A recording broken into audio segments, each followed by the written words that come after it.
Hello बच्चों, मैं पूजा और मेरे चैनल में आप सभी का बहुत बहुत स्वागत है। तो बच्चों, इस वीडियो में हम कक्षा 6 की साइंस बुक चैप्टर 13 है चुंबकों द्वारा मनोरंजन, इसके क्वेश्चन आंसर हम इस वीडियो में सॉल्व करेंगे। तो चलिए बच्चों, वीडियो शुरू करते हैं। तो देखिए बच्चों, प्रश्न क्रमांक 1 है रिक्त स्थानों की पूर्ति कीजिए। ठीक है, पहला है कृत्रिम चुंबक। कृत्रिम चुंबक यानी कि जो चुंबक मनुष्य द्वारा निर्मित होते हैं, ठीक है, उसको हम कृत्रिम बोलते हैं। तो कृत्रिम चुंबक विभिन्न आकार में बनाए जाते हैं, जैसे छड़ चुंबक, नाल चुंबक और बेलनाकार। तो यहाँ पे आपको बनना है छड़ चुंबक, नाल चुंबक और बेलनाकार। दूसरा है बच्चों, जो पदार्थ चुंबक की ओर आकर्षित होते हैं, तो चुंबक की ओर आकर्षित होते हैं उन्हें क्या कहते हैं? चुंबकीय पदार्थ। जैसे आपने देखा होगा लोहा जो है वो चुंबक की ओर कैसा होता है? आकर्षित हो जाता है, यानी कि चुंबक से चिपक जाता है, तो उसे हम क्या बोलेंगे? चुंबकीय पदार्थ। ग, एक कागज चुंबकीय पदार्थ नहीं है। अब आपने देखा होगा कागज जो है वो चुंबक से नहीं चिपकेगा, तो ये चुंबकीय पदार्थ नहीं है। प्रश्न क्रमांक नंबर घ है प्राचीन काल में लोग दिशा ज्ञात करने के लिए प्राकृतिक चुंबक का टुकड़ा लटकाते थे। क्या लटकाते थे? प्राकृतिक चुंबक रहती थी, उसका एक टुकड़ा लटका देते थे। चुंबक द है, चुंबक के सदैव दो ध्रुव होते हैं। कितने ध्रुव होते हैं? दो, जिसे हम NS बोलते हैं। प्रश्न 2 है बताइए कि निम्न कथन सही है या गलत है। ठीक है, पहला है बेलनाकार चुंबक में केवल एक ध्रुव होता है। गलत। कितने ध्रुव होते हैं बच्चों चुंबक में? 2। दूसरा है ख, कृत्रिम चुंबक का आविष्कार यूनान में हुआ। यह भी इसका उत्तर असत्य है। ठीक है बच्चों, गलत है। ग नंबर, चुंबक के समान ध्रुव, समान यानी सेम, जैसे कि NN या SS, ठीक है, उसको हम समान बोलेंगे, एक दूसरे से प्रतिकर्षित होते हैं। प्रतिकर्षित यानी बच्चों दूर भागते हैं। आपने देखा होगा जब असमान ध्रुव होंगे तो बिल्कुल चिपक जाएंगे, और जब समान ध्रुव होते हैं तो एक दूसरे को दूर भागते हैं, उसको हम बोलते हैं प्रतिकर्षित। घ है लोहे का बुरादा छड़ चुंबक के समीप लाने के मध्य में अधिक चिपकता है, तो यह है बच्चों गलत।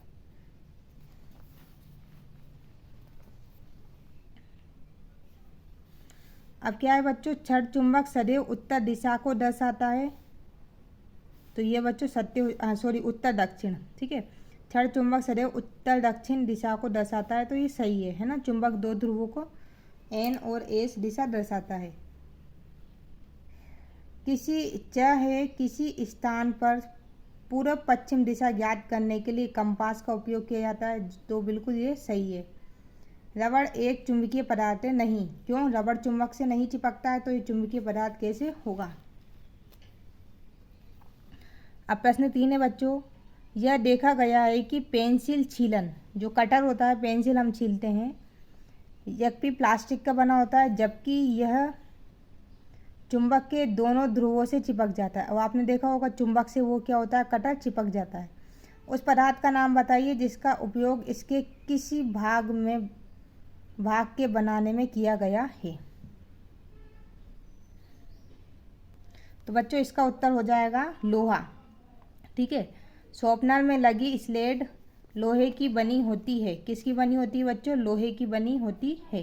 ठीक है, इसी कारण यह प्लास्टिक का बना होता है, पर चुंबक से चिपक जाता है। मतलब उसमें जो उसकी वो देखी होगी आपने, जो पेंसिल छीलते हैं वो लोहे की रहती है, और बाकी वो पूरा प्लास्टिक का रहता है, लेकिन वो लोहे की लगी होती है। जब उसकी वो पेंसिल की जो ब्लेड होती है छीलने की, इस कारण वो किससे चिपक जाता है? चुंबक से चिपक जाता है। प्रश्न क्रमांक 4 है बच्चों, एक चुंबक के एक ध्रुव को दूसरे चुंबक के दूसरे ध्रुव के समीप लाने पर, ये कॉलम दिया गया है, इसको परिणाम दर्शाता है। तो देखो बच्चों, मैं यहाँ पे इसको कॉपी में समझा देती हूँ। तो देखिए बच्चों, जब भी समान ध्रुव मिलेंगे, जैसे कि NN, तो इनमें क्या होगा? प्रतिकर्षण होगा। और जब असमान होंगे, यानी कि NS होगा, तो क्या होगा बच्चों? आकर्षण होगा, यानी कि आपस में ये चिपक जाएंगे। तो देखो ये NN यानी कि इसमें भी आकर्षण होगा। SS ये क्या है? समान ध्रुव है, तो इनमें क्या होगा? प्रतिकर्षण, यानी कि ये एक दूसरे से दूर भागेंगे। प्रश्न 5 है बच्चों, चुंबक के कोई दो ध्रुव लिखो। चुंबक के कोई दो गुण लिखिए। ठीक है, यहाँ पे आपको चुंबक के गुण बताने हैं। तो इसका उत्तर है बच्चों, चुंबक लोहा, निकिल, कोबाल्ट जैसे कुछ पदार्थों से बनी वस्तुओं को आकर्षित करती है, मतलब अपनी ओर खींचती है। किसको? लोहे को, निकिल को, कोबाल्ट को। इनसे जो इन पदार्थों से जो वस्तुएं बनी होती हैं उनको अपनी ओर आकर्षित करती है। नंबर 2 है, स्वतंत्रता पूर्वक लटकने पर, यानी कि अगर हम चुंबक को लटका देंगे तो यह उत्तर दक्षिण दिशा को निर्देशित करती है।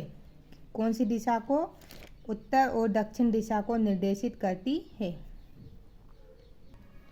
प्रश्न क्रमांक 6 है बच्चों, क्षण चुंबक के ध्रुव कहाँ स्थित होते हैं? ठीक है, जो क्षण चुंबक होती है उसमें जो ध्रुव होते हैं वह कहाँ स्थित होते हैं? तो इसका उत्तर बच्चों इस प्रकार है, क्षण चुंबक के दोनों सिरों उनके किनारों पर इसके ध्रुव स्थित होते हैं। यानी कि जो उसके दोनों सिरे होते हैं चुंबक के, आपने देखा होगा चुंबक इस तरह से होती है, तो ये एन होता है और ये इधर एस होता है, तो ये किनारों पर स्थित होते हैं। ठीक है, जो ध्रुव होते हैं वो कहाँ स्थित होते हैं? इसके सिरों भी बोल सकते हैं इसको, या किनारा भी बोल सकते हैं। प्रश्न 7 है बच्चों, क्षण चुंबक पर ध्रुवों की पहचान का कोई चिन्ह नहीं है। आप कैसे ज्ञात करेंगे कि किस सिरे के समीप उत्तरी ध्रुव स्थित है? इसमें आपको बताना है बच्चों, जैसे चुंबक है उसमें नहीं लिखा है एन पॉइंट कहाँ है और एस पॉइंट कहाँ है, तो आपको ये बताना है कि कौन सा उत्तरी ध्रुव है इसमें। ठीक है, कैसे बताओगे आप? तो इसका उत्तर बच्चों इस प्रकार है, क्षण चुंबक के दोनों सिरों को ज्ञात करने के लिए इसे एक डोरी में बांधकर स्वतंत्रता पूर्वक लटकाते हैं। यानी कि हम एक डोरी लेंगे, उसमें चुंबक को लटका देंगे। विराम अवस्था यानी जब बच्चों चुंबक बिल्कुल हिले डुले ना, बिल्कुल सीधी हो जाए, बिल्कुल भी ना हिले, उसको हम विराम अवस्था कहते हैं।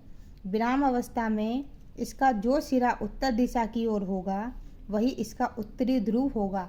बच्चों ध्यान रखना, जो इसका चुंबक का जो उत्तरी ध्रुव होगा वो हमेशा उत्तर दिशा में होगा। ठीक है। प्रश्न क्रमांक 8 है, आपको एक लोहे की पत्ती दी गई है। ठीक है, आप इसे चुंबक कैसे बनाएंगे? अगर आपको एक लोहे की पत्ती दे दें तो आप उसको चुंबक कैसे बनाओगे? तो इसका बच्चों उत्तर इस प्रकार है, इसके लिए लोहे की पत्ती को सबसे पहले एक मेज पर रखते हैं। ठीक है, अब एक क्षण चुंबक लेते हैं और एक ध्रुव लोहे की पत्ती के एक सिरे पर रखते हैं और इसके बाद चुंबक को बिना हिलाए पत्ती के दूसरे सिरे पर रगड़ते हैं। इस क्रिया को लगभग हम 30 से 40 बार दोहराते हैं। इससे लोहे की पत्ती को चुंबक बनाया जा सकता है। ठीक है, तो इस तरह से इसका आंसर है बच्चों। प्रश्न क्रमांक 9 है बच्चों, दिशा निर्धारण में कंपास का किस प्रकार प्रयोग होता है? कंपास यानी कि एक घड़ी होती है बच्चों। ठीक है, तो उसमें जिससे हम दिशा का पता लगा सकते हैं। दिशा निर्धारण में कंपास का किस प्रकार उपयोग होता है? तो इसका उत्तर बच्चों इस प्रकार है, चूंकि कंपास में लगी सुई, उसमें एक सुई लगी होती है, इस तरह से गोल गोल रहता है और इस तरह से इसमें एक सुई लगी होती है, इस तरह से।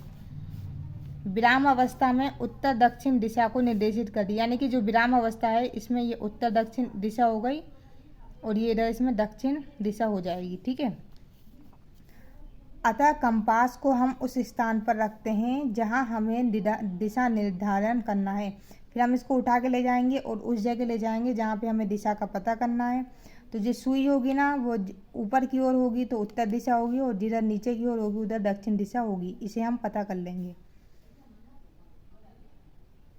कंपास से उत्तर दक्षिण दिशाओं को जानकर हम फिर पूर्व पश्चिम दिशा को भी ज्ञात कर लेते हैं। तो जब हमें पता चल गया कि ये उत्तर है ये दक्षिण है तो इस तरफ पूरब होगी और इस तरफ क्या होगी? पश्चिम होगी। इस तरह से हम दिशा का पता कर लेंगे। प्रश्न क्रमांक 10 है बच्चों, पानी के टब में तैरती एक खिलौना नाव के समीप विभिन्न दिशाओं से एक चुंबक लाया गया। प्रत्येक स्थिति में प्रेक्षित प्रभाव कॉलम 1, ये कॉलम 1 है, तथा संभावित कारण कॉलम 2, ये 2 दिए गए हैं। कॉलम 1 में दिए गए कथनों का मिलान कीजिए कॉलम 2 में दिए गए कथनों से, मतलब इसका मिलान हमें इससे करना है। तो देखिए बच्चों, पहला क्या है, नाव चुंबक की ओर आकर्षित हो जाती है। जैसे कि नाव है वह चुंबक की ओर आकर्षित हो जाती है, तो इसका किससे मिलान करेंगे, इधर नाव चुंबकीय पदार्थ से निर्मित है। जो नाव है वो चुंबकीय पदार्थ यानी कि लोहे से बनी होगी, तो इसलिए वह उसकी ओर आकर्षित हो जाती है। दूसरा है, नाव चुंबक से प्रभावित नहीं होती, यानी कि नाव है अगर उसका चुंबक से कोई इफेक्ट नहीं पड़ेगा चुंबक का, तो क्या होगा बच्चों, नाव अनुचुंबकीय पदार्थ से निर्मित होगी। हो सकता है नाव कागज की बनी हो, है ना, तो इसलिए वो चुंबक की तरफ आकर्षित नहीं होगी। तीसरा है, यदि चुंबक का उत्तरी ध्रुव नाव के अग्रभाग के समीप लाया जाए तो नाव चुंबक के समीप आती है। ठीक है, उत्तरी ध्रुव अगर नाव के पास में लाएंगे तो नाव चुंबक के समीप आ जाएगी, यानी कि पास में आ जाएगी। तो इसका क्या हो जाएगा बच्चों, नाव में चुंबक लगा है जिसका दक्षिणी ध्रुव नाव के अग्रभाग पर है। आपने देखा होगा जब उत्तरी और दक्षिणी ध्रुव मिलेंगे तभी क्या होगा, ये पास में आ पाएंगे। जब उत्तरी ध्रुव नाव के अग्र भाग के समीप लाया जाता है तो नाव चुंबक से दूर चली जाती है। मैंने बताया जब समान ध्रुव मिलेंगे तो क्या होगा, वह प्रतिकर्षण होगा, यानी कि एक दूसरे से दूर चली जाएगी। तो देखो समान ध्रुव कौन से होगा, ये भी उत्तरी ध्रुव है तो इसमें भी उत्तरी ध्रुव है। नाव में चुंबक लगा है जिसका उत्तरी ध्रुव नाव के अग्रभाग की ओर है। तो समान ध्रुव जब मिल गए तो क्या होगा, प्रतिकर्षण होगा, यानी कि वह एक दूसरे से दूर जाएंगी। नाव बिना दिशा बदले तैरती है। ठीक है, तो इसका क्या हो जाएगा बच्चों, नाव की लंबाई के अनुदिश एक छोटा चुंबक लगाया गया है, यानी कि दिशा नहीं बदल रही है और वह तैर रही है, तो उसमें क्या लगाया गया, एक छोटा चुंबक लगाया गया है। तो बच्चों यह चैप्टर यहीं होता है समाप्त। उम्मीद करती हूँ आपको वीडियो पसंद आई होगी। वीडियो अच्छी लगे तो लाइक ज़रूर करना, चैनल पर नए हैं तो प्लीज़ चैनल को सब्सक्राइब करना नहीं भूलना। मिलते हैं नेक्स्ट चैप्टर में, तब तक के लिए धन्यवाद।